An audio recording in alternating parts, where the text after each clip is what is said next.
Oleh karena kemurahan Tuhan, ku ada sampai hari ini. Dalam nama Bapa, Putra, dan Roh Kudus. Amin. Haleluya. Berjumpa lagi dengan saya pada perenungan hari ini, tanggal 1 Desember 2020. Bersyukurlah senantiasa. Bacaan-bacaan liturgi hari ini diambil dari kitab Yesaya 11 ayat 1 sampai dengan 10 dan Injil Lukas 10 ayat 21 sampai dengan 24. Saudara-saudaraku yang terkasih di dalam kasih Kristus, hidup di saat pandemi ini sungguh sangat berat sekali. Rasanya semakin sulit bagi kita untuk dapat bersyukur bahkan berbahagia. Hidup dari hari ke hari terasa semakin berat.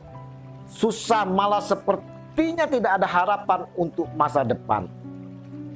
Yang patut disedihkan lagi, saat ini banyak orang yang bingung akan apa yang harus disyukuri dalam hidup ini.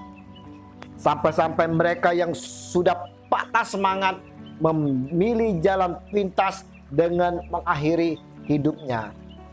Dengan kata lain, mati. Nah, bagaimana dengan kita sebagai orang percaya, sebagai anak-anak Tuhan?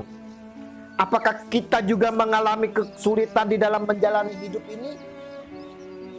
Kita sulit untuk bersyukur karena tidak berbahagia. Injil hari ini, saudara-saudara, Yesus bergembira dan bersyukur dalam Roh Kudus. Aku bersyukur kepadamu Bapa, Tuhan langit dan bumi, karena semuanya itu Engkau sembunyikan bagi orang bijak dan orang pandai, tetapi Engkau nyatakan kepada orang kecil. Ya Bapa, itulah yang berkenan kepadamu. Lukas 10 ayat 21. Mengapa Yesus bersyukur? Karena Yesus memiliki murid-murid dari orang kecil dan penuh kesederhanaan.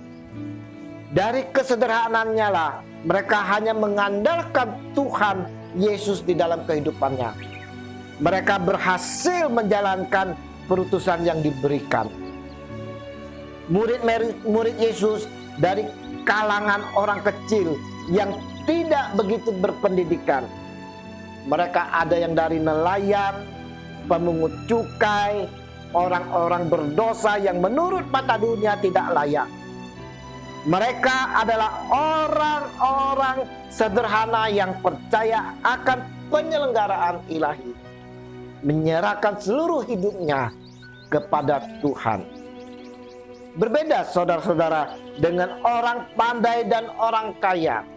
Mereka hidup yang penuh di dalam pemikiran-pemikirannya sendiri, merasa lebih tahu dari segalanya. Nah, kita ini saudara-saudara sama seperti orang pandai dan kaya yang merasa lebih tahu segalanya. Dengan angkuhnya sering mengatakan, Tuhan bisa berbuat apa? Sehingga kita berjalan sendiri tanpa melibatkan Tuhan. Dikala kesulitan datang menerpa, hidup semakin berat, mulai kita menggerutu, mulai bertanya, di mana Tuhan? Di mana Tuhan? Hari ini saudara-saudara, Yesus mau mengajarkan kepada kita semua, kepada saya dan saudara, untuk dapat hidup menyertai Dia di dalam kehidupan kita. Menyerahkan kehidupan kita sepenuhnya kepada Dia. Karena Dia Tuhan Allah kita ikut bekerja di dalam kesulitan kita.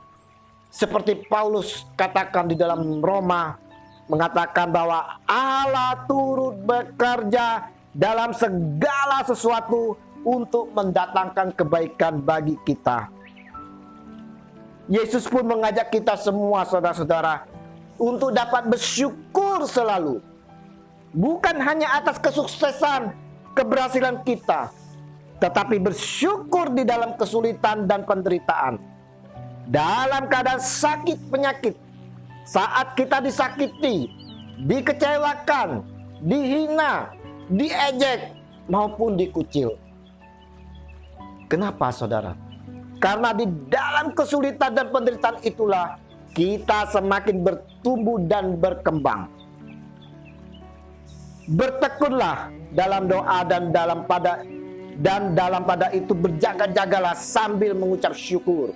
Kolose 4 ayat 2. Ucaplah syukur senantiasa atas segala sesuatu dalam nama Tuhan kita Yesus Kristus kepada Allah dan Bapa kita. Efesus 5 ayat 20. Bersukacitalah senantiasa dalam Tuhan. Sekali lagi kukatakan, bersukacitalah. Filipi 4 ayat 4. Mari saudara-saudara, melalui renungan hari ini kita mau selalu sertai hidup kita di dalam kehidupan kita ini. Yesus hidup masuk di dalam hati kita. Kita serahkan seluruh kehidupan kita kepadanya. Kita pun mau selalu bersyukur di dalam segala hal di dalam kehidupan kita. Tuhan Yesus, berilah aku kerendahan hati untuk dapat selalu bersyukur di dalam hidup ini. Hanya kepadamu lah aku serahkan seluruh hidupku di dalam pimpinanmu. Amin. Dalam nama Bapa, Putra, dan Roh Kudus. Amin. Shalom.